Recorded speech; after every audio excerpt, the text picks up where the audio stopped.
Hello, and welcome to episode 24 of Ghost Creatures and Scares Oh My. This episode is called Creepy Clowns. In this podcast, we take the entity featured in each episode of the popular show Supernatural and explore creepy real life stories, myths, and legends that surround the theme. So, this week we're looking at episode 2 of season 2 of Supernatural called Everybody Loves a Clown. Sam and Dean listen to a message on John's cell phone from a woman named Ellen and decide to track her down. They are shocked to discover Ellen runs a roadhouse that also serves as a gathering place for hunters like themselves. Meanwhile, at a small town carnival, a clown is persuading children to let them into their home so he can murder their parents. So happy New Year, everyone. You're being much better with your resolutions than me, aren't you? Yeah, so far, yeah, currently. It's going Yeah, pretty well. you are doing really well. I'm trying to dive into it a bit more, but I'm really excited to be back recording this because it feels like we've had a bit of a I don't know. It's funny because we haven't had a break. Obviously, we've had a Christmas break, but even before that, with the wind down from season one and the kind of episodes at the start of season two, I feel like we're getting into the meatier kind of more On track with the on episodes, track aren't we? with more interesting subject matter, I think. And it's good that we're doing clowns today because it is a big day tomorrow, which kind of links to clowns. Is it? Yeah, what's happening tomorrow? I don't know. It's my birthday. All right. Oh my God. But I don't know how that linked to a clown. I suppose Well, you're a clown. no, like no, I won't into that one. No, like birthday clowns. It's like a big thing, isn't it? You have like I suppose, in a yeah. birthday. Well, I associate clowns because I'm not scared of clowns with like nice things like birthday parties and things. I just associate them with the circus, but I suppose. Yeah, but I think it's like one of them things that people would hire a clown. Yeah. So Have it's you ever kind been to of a party where they've had a clown? yeah. Oh, yeah. I don't No, think I I have. Yeah, was you like, have. yeah, it's like G off the in-betweeners. I have been to a party where they had a magician, which is kind of like a No, clown. it's not. It's a magician. No, they're kind of like depends what kind of magician you get. Like Dynamo's not a clown, Was he but dressed up as a clown? he had like big baggy spotty pants on, so he's kind of was a clown. That's yeah, that's a clown. Fair enough. Yeah, it was. It was kind of like yeah. So I think I have. So anyway, we're going to be looking at clowns today. So this episode is absolutely horrific. It's kind of it's like a horror film. I think this one. Oh, right. Do you not think some of the episodes are a bit more terrifying than others? And this one, even though I say I'm not scared of clowns because it's a really common phobia, I do find this creepy because it's the element of you know Clowns are real. no, not it's not. He could be anything. He could be like a clown. He could be a magician. But just the fact that he convinces the kids to let them into the house and then he murders the parents. Aye. I think it's maybe because we've got a child now. And it's, Who would happily welcome them in? come on in. Yeah, aye. First They're group. upstairs. In you go. Yeah, so I don't know, it is a creepy one. So the premise is he's not actually a clown, is he? You say the word Uh, Rakasha or Rakashka. something like that, yeah. Yeah, so he's like an ancient spirit that manifests as a clown because that's a good way to kind of lure children, I suppose, being a clown. Well, yeah, because he Yeah. obviously works at the circus as well. Yeah, well, it would be a good hunting ground for kids, isn't it? Yeah. And he's not like, he doesn't kill the kids, does he? No, I don't think so. No, it's not like I wouldn't watch that if he did. Yeah, no, I don't think. I Parents don't are think. I all right. don't think. I just yeah, it's No, I fine. didn't mean like that. You know what I mean? Yeah, no, I don't think he kills the kids. No, but he uses them. Uses them to get anything. And what is the his motive? Is it like does he get energy or life force from them, Oh, or he could be. just trying to Oh, be I think he evil? just kills them. I don't know Yeah. whether he like maybe eats them, bits of them, or I don't know. Remember, to be It honest. reminds me a lot of obviously the first when I say scary clown, you're gonna think of It. Pennywise. Yeah. Yeah, that's what I think of. But I also do think of season I want to say season four of American Horror Show, which is Freak Show. Oh, Yeah, yeah. season Season four. four. One And that after the witch, isn't it? the one after the witches, yeah, the coven, and that's the one where it's based like an old timey kind of freak show, as they were kind of dying out in the 40s, 50s. Yeah. Um, and there's a clown on that who's like a serial killer clown, but I think he's called Twisty or something like that. He's horrible. Um, Have you seen that one? yeah. And it's kind of similar. He's this clown doesn't speak. Oh well, Pennywise speaks, isn't he? Yeah. But Hey, Georgie. yeah. Oh God, horrible. That does. I do admit that is creepy. I Uh, do love Stephen King. the first one's a lot better than the second one, though. I think on the second The one they went a bit too far with trying to make him like he's like transforming that, didn't he? I'm Part not a big two. fan of. I like Tim Curry. No, I'm like it's the one in the 80s or the I think the 80s, isn't it? With I'm not about. Well, he probably oh, does it you're in the the modern one with the the modern one. kids. Yeah, Nah, transforms and stuff like Yeah, because it's a it's because bit. the first one they're all kids, Yes. so it's a bit more horror-y, whereas the second one they're all adults, and he just changes into stuff that's a bit ridiculous. Like it's not so Yeah. much scary anymore. It's like It's just it's laughable. just They stupid. just Yeah, ruin it laughing. though, don't they, all Like the time? Yeah, so and it got me thinking of other things as well, like Goosebumps. When we were kids, I was a big fan of Goosebumps, and there's one or two episodes at it's like an abandoned, creepy fairground. You remember that one? I think so. Yeah, Yeah. So it's a really good theme. So even though in the episode of Supernatural, this guy is well, this thing is a Rakasha, or Rakashka. I'm not sure how to pronounce it, but it's we're going to look into them. It's an ancient spirit that is prevalent in Hindu legend and lore. But because it takes place at a fairground, I'm also going to zone in a little bit on clowns. We're going to look at the circuits itself, the circus even, and look at the old-fashioned freak shows. And I'm using the word freak shows because that's what they were called. Obviously, it's not politically correct to say that now, but I am going to use that throughout the episode. And no offense meant, it's just how the word the coin of the phrase, I suppose. And to finish off, we're going to look at tales of abandoned fairgrounds and potentially haunted fairgrounds. So it is quite a big episode. So are you ready to go? let's go. So we're going to start with part one. This is the circus. In the first part of the episode, we're going to dive into all things circus.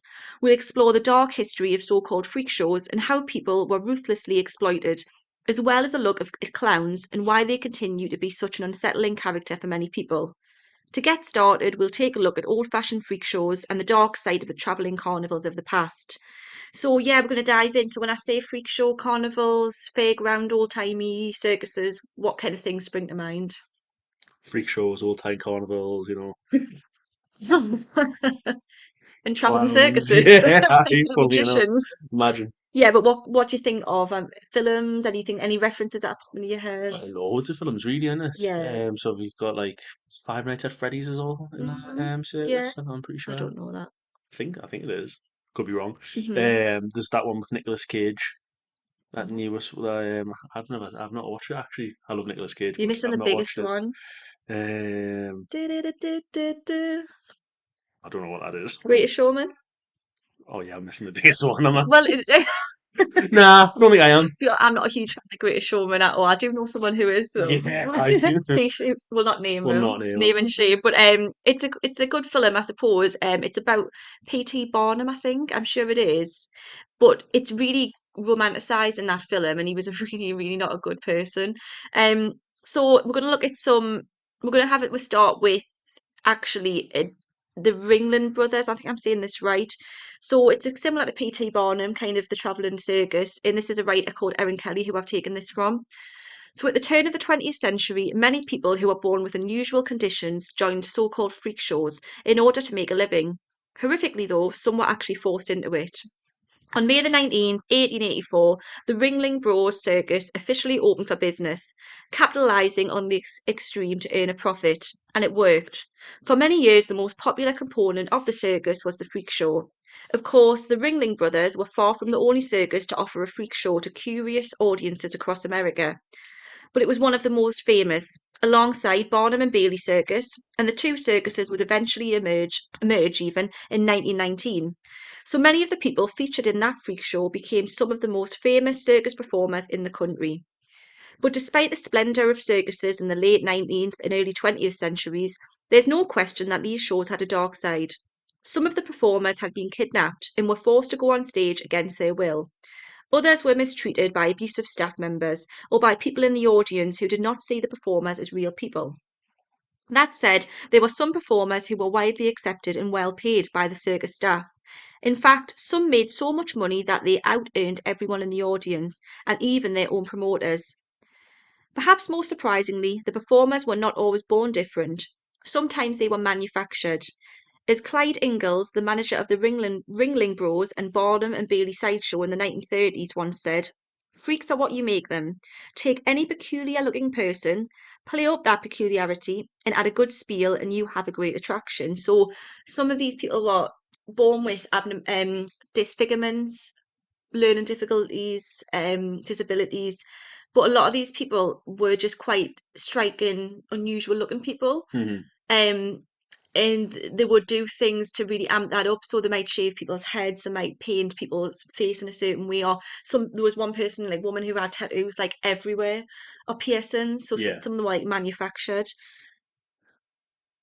As medicine began to explain the unexplainable, and as some began to question the ethics of freak shows, those performances eventually fell out of fashion. But while they thrived, countless famous performers moved through their ranks. So which famous freaks do you know? And again, I'm using that word because the writer's chosen to use it.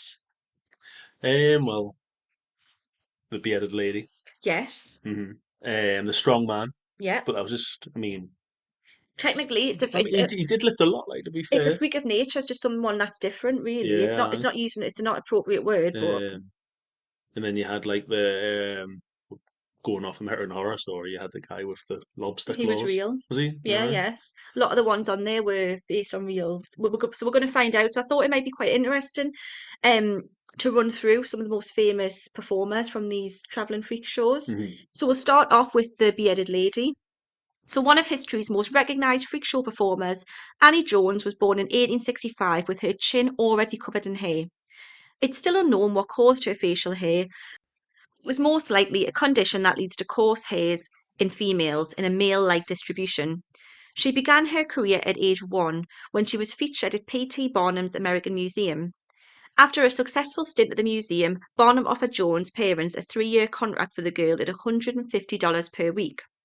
Known as the bearded girl, Annie Jones had a mustache and sideburns by the time she was 5 years old, and she was so popular with audiences that other circus recruiters wanted to feature her in their shows instead, and some were willing to resort to horrific measures to do so. So they were like always trying to. Some of these people got kidnapped. They were bribed. Parents were bribed. You know what I mean? It was really cutthroat kind of Proper business, scumbags, aren't and it's really awful to look back and think, but we're judging it through a modern lens because if that was our child, we would never exploit our child like that. But you've got to think in these times, it's 1865. they? The $150 would have been a canny bit of money Well, back that's then, what I wouldn't it? mean. And if they were like really poor, in we're looking through a modern lens of emotions, and I think we've come a long way with society in some extents. But they wouldn't bat an eyelid. They would just think that's a good career for her. Yeah. Because it sounds really horrible in their eyes. They might be thinking, well, she's not going to be able to get married and stuff, so we're giving her a career. But I bet you they took a lot of that money. Oh They wouldn't yeah. have saved it for her. So number 2 is Jack Earl, the world's tallest man. Born in 1906, Jack Earl stood 6 feet tall before the age of 10, and by the age of 13, he was already over 7 feet tall. His true height as an adult remains debatable, but numbers have ranged from 7'7" to 8'6". Imagine being 8'6". I can't. That's like nearly double. That's nearly W. hmm The reason why he was so shockingly tall was that he had a condition known as gigantism, and while his height could be advantageous for him in some situations, it was downright dangerous in others. Earl had been a Hollywood actor.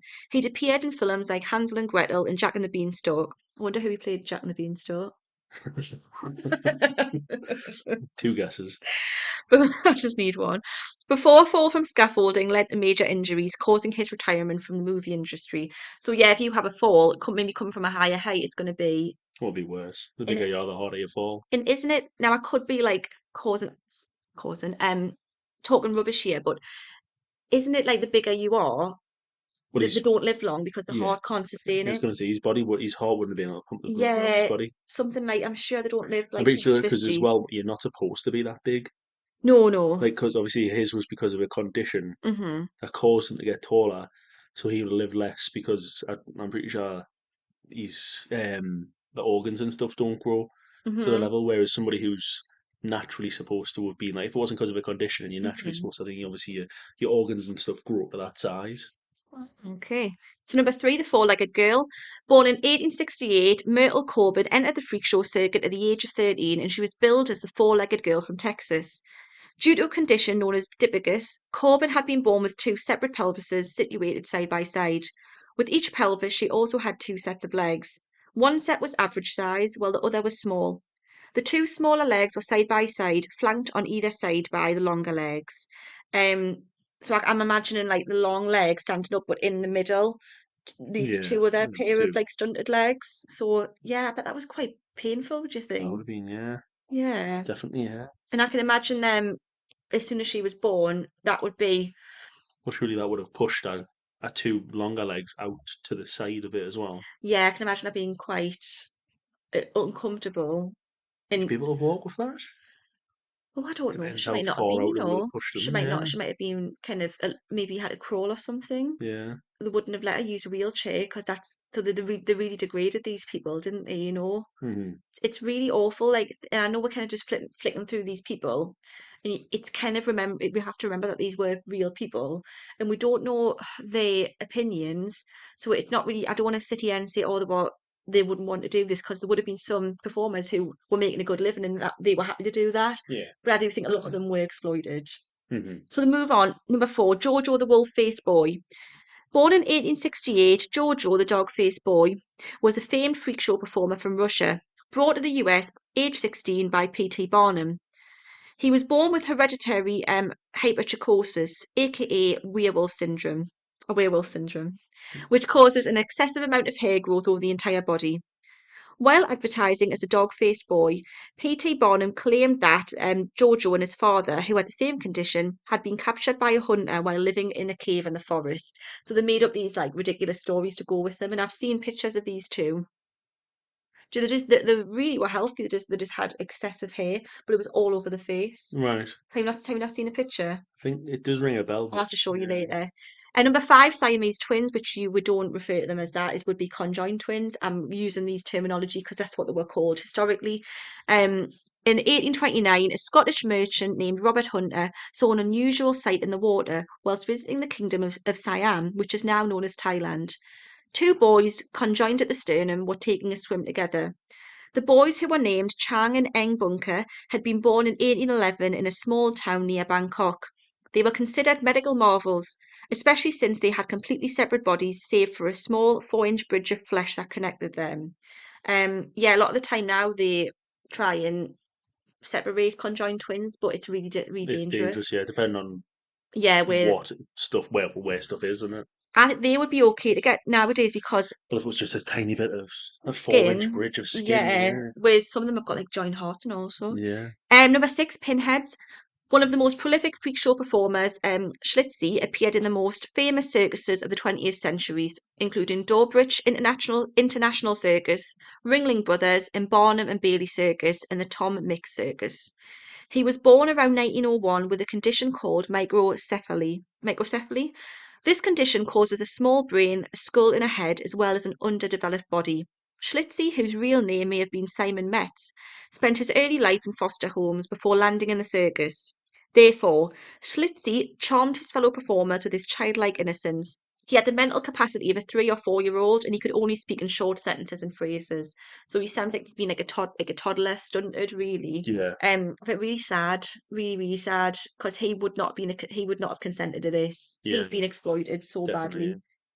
And there's a two characters on Freak Show who portray in memory of him.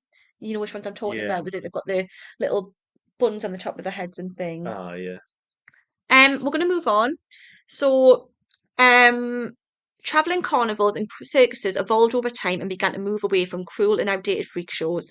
Instead of poor people with genetic conditions being the spectacle, acts like acrobats and fire breathers soon became the norm.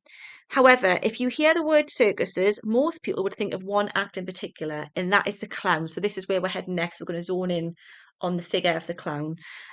Clowns are famed for their exaggerated appearances and comical actions, and they've evolved over time to provide amusement to adults and children alike. So, why has the idea of the clown itself devolved into something sinister and terrifying? Let's find out.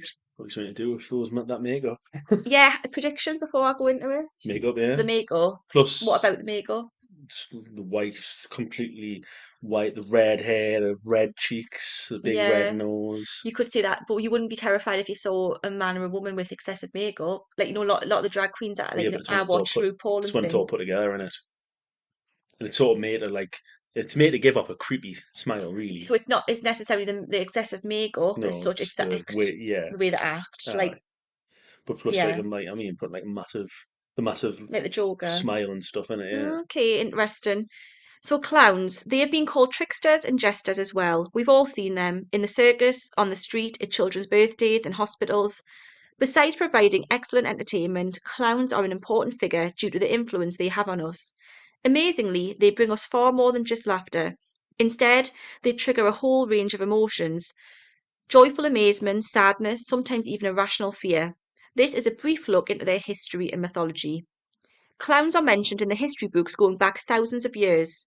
Jesters, for example, date back to at least ancient Egypt. Jesters and clowns developed from the mythological figures of tricksters. Tricksters are archetypical characters who appear in the myths of many different cultures around the world. So thinking about Loki and Aye. they cross and often break both physical and societal rules. They are known to challenge principles of social and natural order. Playfully, they disrupt life as we know it to then re-establish it on an alternative basis. The trickster is also unconstrained by form or gender. In Norse mythology, the trickster Loki is a shapeshifter who could move freely between genders. At one point, he even became a mare who later gave birth to Odin's eight-legged horse. It's so strange. Like where these ancient kind of cultures and religions, they Hmm. didn't have TV or books, and how did they come up with that idea? Aye. You know what I mean? Some of That's really the nice. stories are just so Well, good. I know, like, at least for the Greek mythology, Hmm. they came up with the stories and stuff as the ways of describing how certain things came to be. So, like, Yeah, like how, like, origin the horse stories. came about. Obviously, Poseidon created that in Yeah. order to gift it to Athens to try and Oh, I win the didn't know favor and that. stuff. Oh. Like from a Same with, like, seahorse? eh? Like, did he get a seahorse and turn it into No, a they just, like, horse? created a horse because All the whole thing right. was that's obviously why one of the, like, his animals. Pegasus. I was thinking more of the one that's half dolphin, half horses. 'Cause that's I sort of what didn't. he's thinking with. Oh, right, okay. Hippocampus. Can't can't Rings think. a bell. That rings a bell. Um, That's in your brain, isn't but it? yeah, Hippocampus, isn't that in your brain? something like The that. hippocampus. I'm sure the hippocampus is in your brain. You keep talking about Poseidon and dolphin horses. But no, no, like, that's just sort of where things were, how they came about with these stories. Obviously, the same can be said for like the olive. Athena made that to gift to Athens to win it against Poseidon, and that's sort of where we've got the olive from, the olive tree. Hmm. The hippocampus is a complex brain structure embedded deep into the temporal lobe, but it's also a seahorse Yeah, slash. yeah. Oh, Uh, so look at us both. I knew that from psychology in year how our 12. minds work. I don't. Okay, so let's keep going. In later worldwide folklore, the trickster is incarnated as a clever man or creature who defends himself by using trickery to survive the dangers of the world. It was around this time that they became known under a new name, jesters. The Romans also had a tradition of professional jesters. In their society, these individuals were called ballatrons. They moved freely in the company of society members due to their talent to amuse and distract. In the 11th and 12th centuries in Europe, the title minstrel, little servant, was the name for a wide range of entertainers, including singers, musicians, jugglers, tumblers, magicians, and jesters. Both men and women were employed as minstrels, and there is a record of a female jester called Adeline owning land in Hampshire in 1086. That's quite cool. By the 12th century, the title of Follis or Fool began to be mentioned in documents, often when these jesters had been rewarded with land as a payment for loyal service. So that's interesting because I think in TV and films, you always kind of like see these jesters being treated really badly, but they've obviously had quite a good standing in the court.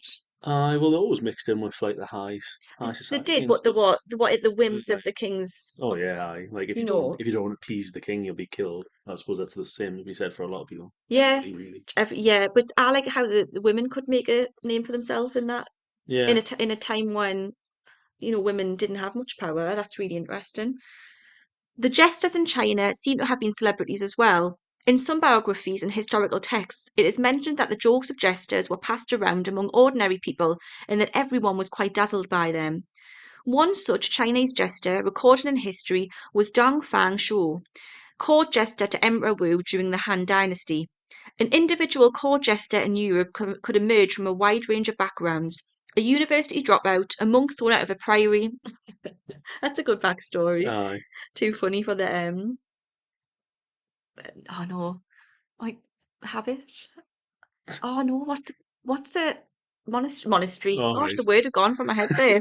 Like, I'm like monastery and Were you going to say habitat? Habits what the way. Oh, Habits what the way, and monasteries where they live, and nunneries for nuns. Yeah, got it. There could have been a juggler, an acrobat, or maybe an apprentice in a shop, or a craft who was fooling around too much. So they've been taken in by the local blacksmith, but they're throwing the horseshoes around yeah. and being a bit silly. Um, Clown. yeah, so they got demoted kind of, but you could say it's a bit of a promotion actually if they revered that much. Aye. Important was that these individuals had exceptional verbal communication skills. I'd be out. Aye. I'd be like, nunnery, nunnery, out, off with her head. I would be out because you can imagine them being really quick-witted and you know what I mean, like flowing with every word that come out of the mouth would have been a joke or a sonnet or something. Aye. Um, so they had to be really, oh God, I would definitely be out. They had to have physical dexterity as well. So a lot of physical Be able to slapstick do comedy, like flips and that. yeah. Most jesters during these ancient times doubled as entertainers and advisors. However, they advised largely through their art in a diplomatic, metaphorical manner. Jesters were believed to be neutral observers. They stayed at the periphery of the game of politics. This reassured many a king that their jesters' words were not spoken with ulterior motives. So they did have a lot of power because they Mm. weren't like suspected as being interfering and things. Jesters were able to soften the blow of a critical comment in a way that prevented a dignified personage from losing face. Humour was and always will be the great antidote to tense situations. For example, amongst the Aboriginal Murngin tribe in Australia, it is the duty of the clown to act outrageously if men are drawn into conflict. It makes everyone laugh, confuses diffusers, and pacifies the aggressors. It's interesting. Two people start arguing. Quick, do a flip, crack a joke. Knock, knock. Aye. Not now. Aye. Get Knock, away. knock, knock. It'll make you feel better. In the early Middle Ages in Europe, jesters were expected to accompany their kings and masters to the battlefield in times of war. The jester's job was to wage psychological warfare. The night before battle, they boosted their army's morale with songs and stories. So I wonder if they were kind of sent to try and simultaneously boost the morale of their side and then kind of act weird to freak out the other side. What, like, what? Go over there and start acting pretty strange. Just kill him. Yeah, I don't know if they would, you know. I think they had a bit of power, these, like, they wouldn't kill a You jester. wouldn't be able to get across and it would never war. However, like two people are warring. What that jester over there's like he's got power. Him, don't kill him. Like what? I know, but I They feel like happily kill the king, but they wouldn't kill the it'd jester. be a bit of a like low blow if he comes over just saying, telling you a joke and just shoot him. That's a low blow. I don't know. Like. You've gone too far. It's enough. It's enough. The jokes aren't funny No more anymore. blood shall be spilled Yeah. today. Um, the next morning, when the two armies took up their opposing positions, yellow, the jesters would race up and down on foot or horseback between them. Their mission was to calm the nerves of their own men by making them laugh at jokes or sing songs. At the same time, the jesters would also shout mock abuse to their enemies to demoralize them. A dangerous job, as you can imagine. Aye. Quite a few jesters were killed Of course they were. on the That's battlefield. shocking. That's literally sending them out to die. Go and tell him that he's got really Aye. bad breath. Yeah, I don't know those people with swords and that. I go and tell him that he stinks. They're racing up and down. Ah, he's all smell. He's all smell. Shooting the arrows. No, they had to have dexterity to dodge. Dip, duck, dive, and dodge. What a job. Our modern clowns are strongly associated with the tradition of the circus clown.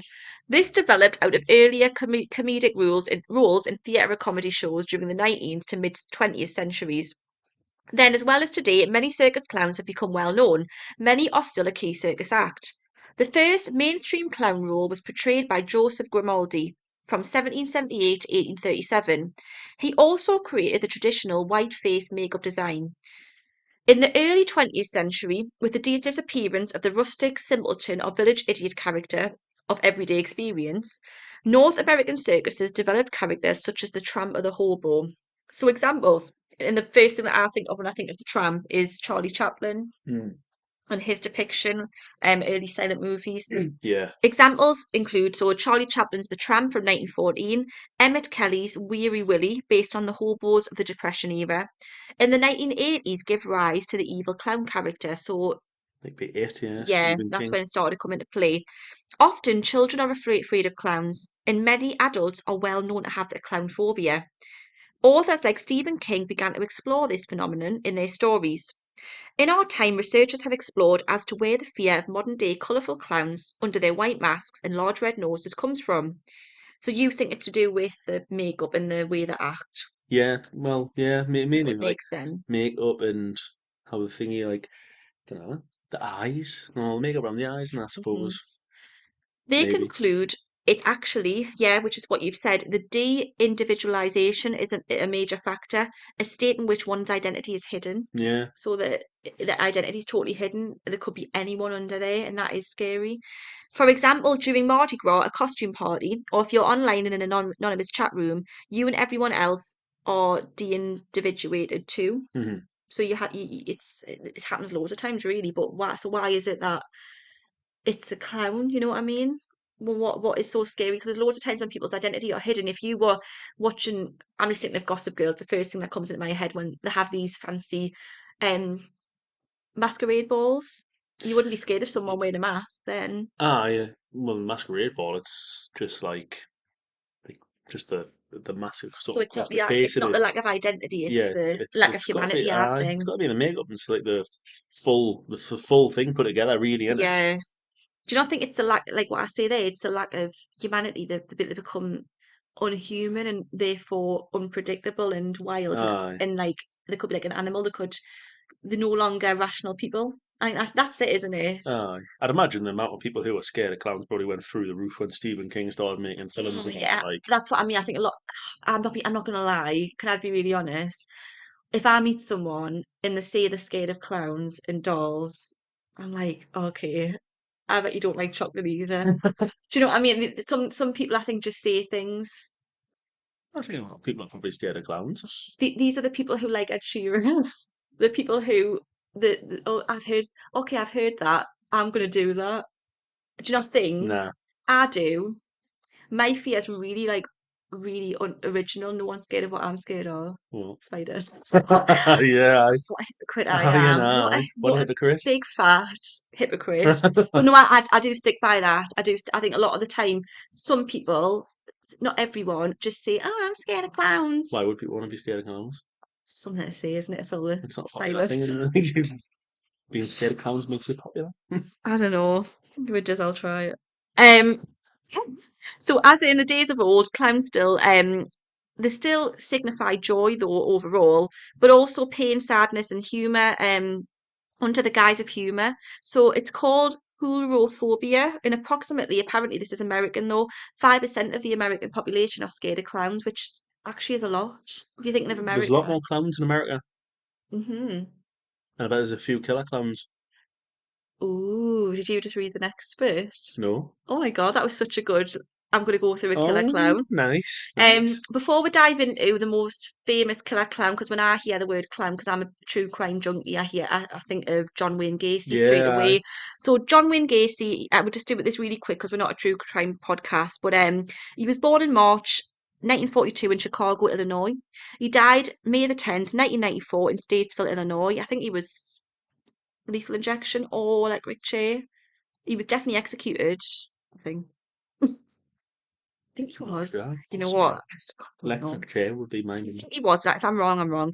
But anyways, he's an American serial killer whose murders of 33 boys and young men in the 1970s received international media attention and shocked his suburban Chicago community, where he was really well known for sociability in his performances as a clown at charitable events and children's party. So he would dress up as a clown and go in for free. I'm thinking of like Jimmy Savile type of I people. suppose, see, He didn't was a Jimmy Savile dress up as a clown at oh, some point? yes, Of course he did. probably absolute despicable person. Uh, We would dress up as a clown and go around to these parties and charitable events, and he was really had a really high standing. A lot of the time, these serial killers, like you, what have we just watched? Evan Peters. oh, What his name's gone? Jeffrey Dahmer. aye, that's it. So these serial killers, they're all like absolute loners and strange weirdos. But he wasn't. He was part of this society. Um, and he got away with it for a long time. And yeah, maybe that's as well. one of the reasons that people think of killer clowns because you've got him in real life, you've got Pennywise. And do you remember that really horrible phase that came? I was really early on in teaching, so it must have been about, oh God, like maybe 8, 9 years ago. And there was that thing in America that trickled over here with these Oh clowns turning yeah, up. I just looking through people's doors and that. Yeah, they would turn up and just stand on the street, and they tended to make the way towards schools to really freak the kids out. I don't think they did anything. It was like a viral trend. They didn't hurt. I think on one occasion someone did stab someone, but 9 times out of 10 they were just people who would anonymous people that get dressed up and they would go and chase people or just stand on a corner. And the kids in my school were terrified because apparently there'd been one spotted in Washington near where I worked. I don't know if it's an urban legend. Mm. Aye. But kids were terrified, but also like they loved it at the same time. It's that weird why we love horror films. It's entertaining, but it's terrifying. So let's move on. The the episode 2 of season 2 of Supernatural, the clown that we see is actually it's not a clown like we've said. It's a rak, rak, rakshasa, Rakshasa. rakshasa, shall we say? But what is one of these things? So I took this from Britannica.com. A Rakshasa in Hindu mythology is a type of demon or goblin. They have the power to change their shape at will and appear as animals, as monsters, or in the case of the female demons, as beautiful women. They are the most powerful in the evening, particularly during the dark period of the new moon, but they are dispelled by the rising sun. They especially detest sacrifices and prayers, and most powerful among them is their king, the 10-headed Ravana. Not all of them are equally evil. Some are more akin to yakshas or yaksas, nature spirits, while others are similar to asuras, the traditional opponents of the gods. The term rakshasa, however, generally applies to those demons who hunt cemeteries, eat the flesh of men, and drink the milk of cows dry as if by magic. They are vigorously depicted in paintings illustrating the Ramanaya, the Romance of Rama, the canons of sculpture instinct the artist to carve them with a terrifying appearance, complete with a fearful side tusks, ugly eyes, curling awkward brows, and carrying a variety of horrible weapons. So that's the idea of that's what supernatural writers have taken and they've zoned in on the idea of them being like a shapeshifter. So that's where it's Hmm. come from. Yeah, I didn't want to spend too much time on that because there's not lots to go into, but I thought it was important to mention it because that is what the episode is. yeah. So let's take a little break. We've done clowns, we've done freak shows, we've done rakashas. We're going to have a look at haunted, abandoned fairgrounds now. So, your favourite fairground you've ever been to? Um, I don't think I've been to too many, to be honest with you. Shields. Oh no, you can't say your favourite one is I Shield. don't really know very many that I've been to, really, to be honest with you. Oh, Like Water Valley. Is that a fairground? it Not really, is, is it? It's a yeah. theme park. A That's a theme park's fairground. not it? Well, yeah, it's the same thing I would say. It's a fairground. Like Well, there's no clowns in I that there, know. is there? Well, no, this is a different thing. It's not a circus. We've done circuses, now we're moving on to fairgrounds. Fairgrounds theme parks, like All rides, right, roller well, coasters, if that's the case, like stand. Water Valley. Yeah. Oh, you gotta go to America. I can't wait to go to America. We've Yeah. got to. Got to. You love it. Like I've got to say, my favorite one is Universal in Florida. The Halloween Horror Nights are just terrifying, like brilliant. I'll be honest, I probably wouldn't go back because it was too scary for me. Oh, it was. I know I do this podcast and I love horror films, but I watch But with you're a my bit eyes wuss. closed sometimes. And oh, and I could watch a horror film in the dark on my own, like a psychopath. Put me in a real life, one of these things that people chase you and stuff. Can't hack it. I just go into meltdown. Yeah, The adrenaline, just like I'm a flight person. I just yeah. run. I just The run. flea takes over, doesn't it? Oh, I turn into like Mo Farah. It's insane. All of a sudden, I'm just out of there. But so I thought I know it's really tenuous, but in the episode that it is based on a fairground, so I'm going to go with it. And I find the idea of abandoned fairgrounds terrifying, and I think it's why I find it's similar to the why I find abandoned schools, hospitals. It's where they should be full of life and noise. When it's suddenly quiet Aye. and silent, it's just oh, Creepy. it is. It's a perfect setting for a horror film. There's something simultaneously haunting and alluring about abandoned fairgrounds. Perhaps it's the alienness of a place that should be filled with laughter and crowds, being instead left deserted and eerily still. You'll have seen images of ghost towns and their long forgotten fairgrounds online or in books, maybe even in person. And if you're like me, they'll hold a fascination. What secrets they might hold. So, to finish off the episode today, we're going to discuss some of the scariest abandoned fairgrounds we've come across and hear some creepy stories associated with them. So Six Flags in New Orleans was closed when Hurricane Katrina hit and it was too expensive to repair, among many other ghost town carnivals and fairgrounds worldwide, with their once colourful spectacles and rides left faded and dilapidated like fallen statues. However, one in particular springs to mind when we picture an abandoned fairground. Any ideas? One of the most famous ones. Think of somewhere where people had to get out quick and just had to leave. So it's like it's never been. Chernobyl? Yeah, well done. The Pripyat. Oh, I've never heard of it. Um, Oh, I tell you, actually, I Pripyat's the say that. place of the town, isn't Yeah, I think it? it was in possibly in COD. It'll be in a game. Yeah, It that's been on rings a a game that I've bell. played. Yeah, Do you know what they're starting to let like it's extreme tourism. People go there because the radiation levels have dropped to yeah. a kind of safe level. So like these I extreme don't think it's tourists in go all in. bits of it. I think there's certain Just parts. yeah, Yeah, that's why you need a tour guide or I wouldn't something. dare But go. yeah, no, no Why thanks. like oh No. my health anxiety would be through the roof. Aye. If I went there a year Wouldn't take later, a I'd be chance. no. So the Pripyat, if I'm saying that wrong, sorry, amusement park is an abandoned amusement park located in Ukraine. It was to have its grand opening on the 1st of May 1986, in time for the May Day celebrations. But these plans were of course cancelled on the 26th of April when the Chernobyl disaster occurred a few kilometres away. Several sources report that the park was open for a short time on 27th of April before the announcement to evacuate the city was made. The reports claim that the park was hurriedly opened to distract the residents from the unfolding disaster nearby. However, these claims remain largely unsubstantiated and unsupported. Residents have not been able to recall for sure if the park had opened following the disaster, but considering the lack of panic at the time of the disaster and subsequent evacuation, there would seem to be no need to distract people. In any case, the park and its Ferris wheel in particular have become a symbol of the Chernobyl disaster. So you can see that in your head. I can anyway, like the picture that Ferris wheel just Uh, really horrible. eerie It's squeaking just so around in the sad. wind. Radiation levels around the park vary. The liquidators washed radiation into the soil after the helicopters carrying radioactive materials used the grounds as a landing strip. So concreted areas are less radioactive. However, areas where moss is built up can emit up to 25,000 um something USV slash H. I'm What get radiation's measured in? ratio is it radiation level Yeah, measure unit? something like that. Among the highest level of radiation in the whole of Pripyat. Okay, so haunted Disney park. So my brain goes to Disney when I think of nice fairgrounds. Aye. These are a bit creepier. So River Country. So it opened on the 20th of June 1976. River Country was the first water park built by the Walt Disney Company. Love a water park. Very underrated, I think. I think water parks are better than theme parks. Love a water Mm, park. debatable. Yeah, but yeah, you need to go to a proper water park. Well, yeah, but if you go to Disney where they all are, Yeah. like surely you think that Universal and stuff's better than the water park. Yeah, okay, but the water parks are really good as well. They're just the sitting in Quickly backtrack. the lazy river. We just sit on this. I mean, we won't be able to do that now, having a kid. God, Possible. want to tell Yeah. just sitting there on the lazy river, a bit older, and she's got a bit of Got to take one chill. of the grandparents. Put them in cargo on the plane. Yeah.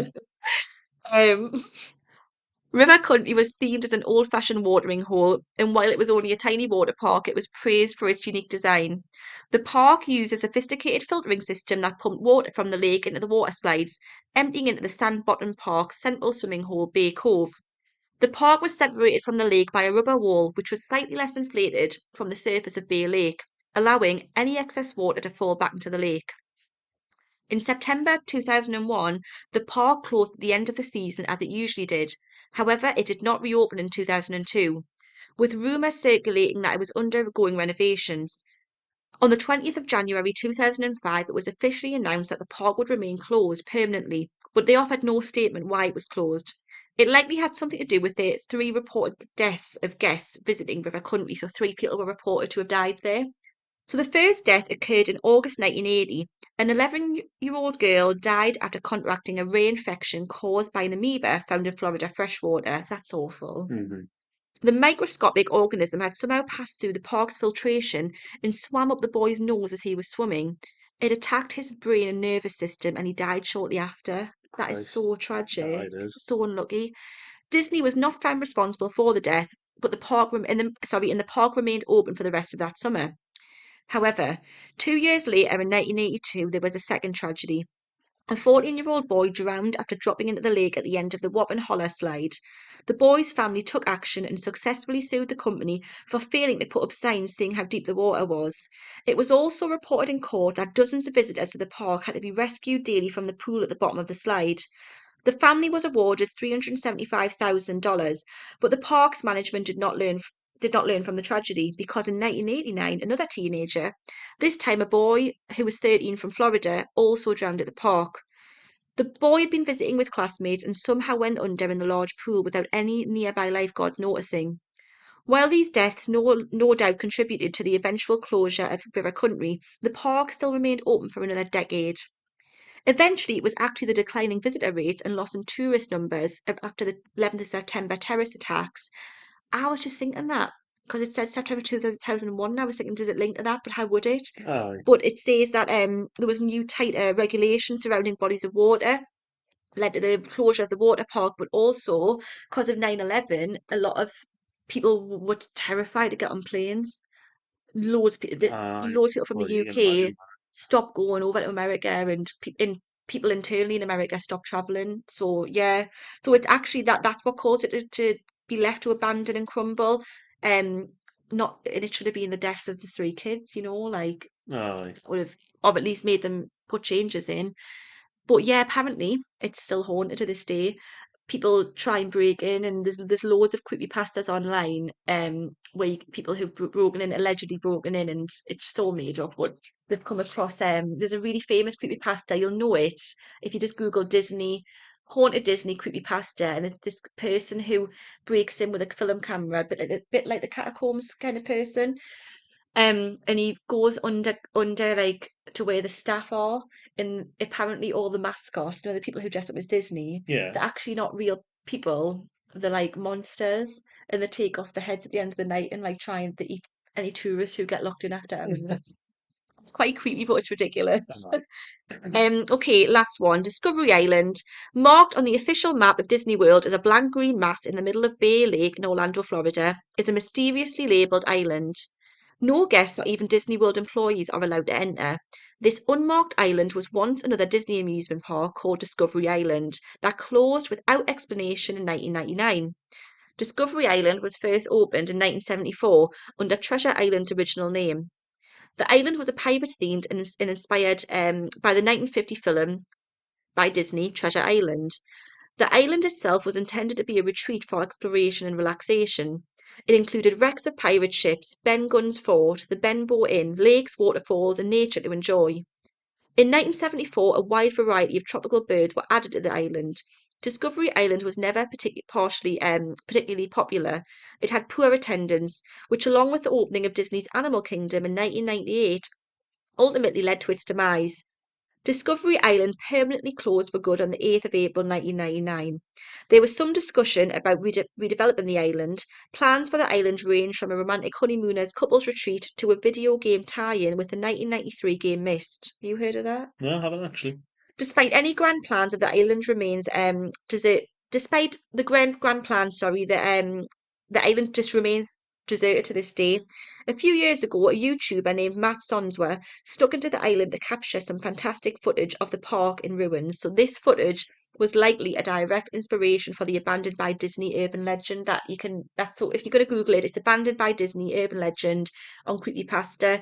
Um, yeah, and apparently when there's all sorts of demons and ghosts, and that's the reason why they really had to shut it down. It was because it was cursed, and there was just loads of supernatural activity lurking around there, so Disney just closed it. All right. Yeah, I thoughts. Nah, I don't think it's actually haunted. Like, No. Thoughts on the episode? What bit, anything surprise you? What did you find the most interesting? Anything you want to finish off with about clowns or anything? nah, I think the probably the most interesting bit was the bit about like obviously the jesters and all that. Like, going down through the ages. Yeah, if you like history, it's been a bit of like a mishmash, hasn't it? So, yeah, thank you so much for listening to this episode of Ghost Creatures and Scares Oh My. It's really good to be back in the brand new year. We've got some brilliant I'm gonna be I think the good episodes coming up. It's a bit more meat on the bones, a bit more Back to proper monsters and stuff in them. monsters. That's what I mean. But if you would like to stay updated, we have got a lot more followers on Instagram. It's been really good to share things with you. Please give us a follow. We're on there at Ghost Creatures and Scares. Oh my. And next time we'll be revisiting the concept of vampires with some new terrifying tales of the living dead. See you soon.